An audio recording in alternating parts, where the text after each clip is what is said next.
can't talk about the pettiest thing in sports without talking about it at Little Leagues. Oh, yeah. Right? I used to play, like when I was in like middle school, we moved to Florida. Yeah. I saw more than one fist fight at a T-ball game. Oh, yeah. In Florida. Oh, yeah. That's the fucking worst, right? Oh, yeah. So the two that I remember, right? Well, one was my dad. He was a coach, right? And he was like a hard ass. Right. My little brother was like a stud Little League player. And he was one of those, if they had like today, like traveling teams, he would have been picked up on one of those stud Little League World Series teams, right? So my dad was like the coach, and he was really into it. Like wearing his jersey not at games into it. Oh, yeah. He had like the book where he'd be like writing plays during IU games. You're like, oh my God, for Little League Baseball. Well, one day he got kicked out for shit talking. And these are like 9-year-old, 10-year-old kids. I remember because it was this, like my mom was kind of like, oh, Jesus fucking Christ. And then you're like, oh, well, I'm the son of that maniac. Drove his fucking truck right up to the backstop. And when the umpire was about to call a ball or strike, would hit the horn like a real little beep until the umpire whips the mask. Why'd you call the cops? Is this how this is going to end? Am I going to call the cops? And my dad's just doing the, what? I'm not on the field. Thought this was America. I'm not on the field. I'm in my property. And I remember at the time being like, you're kind of like, well, at least he's sticking to his guns. But now as an adult, like I have a kid who just played T-ball, and I was like, imagine the kind of person that would be watching this. It's not even baseball. It's just it's a different version of your kids playing at a park. And being like, you know what I need to do? Go fucking throw knuckles. It's insane to me. Yeah. I remember one time I was playing, it was like a Little League game or Babe Ruth or something. Well, me and my buddy were playing it, and it was probably Babe Ruth, but my buddy's dad, he passed away when we were like 8th grade, but he was really sick. Yeah. At this point, and his dad Wayne was like this. He always coached us, and he was that hardcore guy that just like he'll get on your ass and he won't stop. He was fucking hilarious. So he's really sick, and he's sitting right behind home plate, just looking through the fence.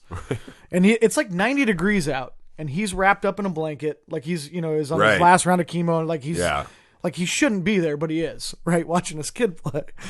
And the whole game, he's just this like 18-year-old kid's umpiring the game. And he's just writing this kid. Just lighting him up. Every fucking call, Wayne's like, bullshit. Just on his ass, right? So about the 5th inning or something, this kid umpiring turns around and goes, sir, you're ejected. You have to leave. And Wayne goes, come back here and move me.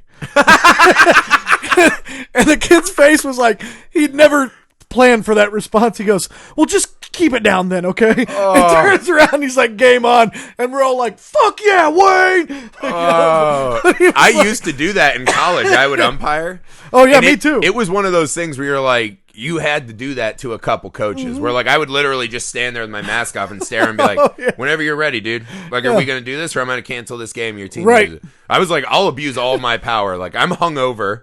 I can leave right now, not make my $15 and go drink again. Like, what are we doing? Right. And they would just see it in your eyes, like, oh, this is like a broken college kid. Like, he doesn't care. And so normally it's fine. Now imagine the mindset if you're like, all right, I'm going to draw my power. You turn around and you see this poor, sad man on his last leg. Like, are you going to be the teenager that just eats shit, or be the guy who's wrestling a dude on his last thing of chemo? Like, he backed off immediately. Imagine the two movies in his head, right? Which is Wayne continuing to make fun of him, or him grappling, right? Like in the dirt with this guy who has to wear a blanket. Oh my God. That's amazing. You just got so he's like, just keep it down, okay? Yeah, I mean, what do? You're just like, well, I'm going to take the L on this one. And he didn't. Like, Wayne did not keep it down. I think he amped it up after that. He was like, well, if you're Wayne, what's the fucking point? He's got nothing to lose. Yeah, fuck you. Fuck you. Like, you know what I mean? It was one of my favorite things ever when I was a kid. I was like, good for you, dude. Oh, my. I would love to find that kid and interview him on the pod. Like, tell me exactly. He's still one of my best friends. Yeah, Tell me exactly. What were your thoughts? Like, how long did you contemplate, can I physically move this guy? Him and I played like so many years of like AAU basketball and baseball. And his dad was our coach forever. So like, he's seen his dad get kicked out of so many games. Right. And so it was just like, it was just kind of par for the course for him. He was like, there goes my dad again. Yeah. Well, we're from Indiana, right? So all of our dads, it's like, when you have a boy, you go out and get that Bob Knight book. Oh, yeah. And they're all like, oh, this is the way. I'm just going to choke and beat my kids into submission in sports.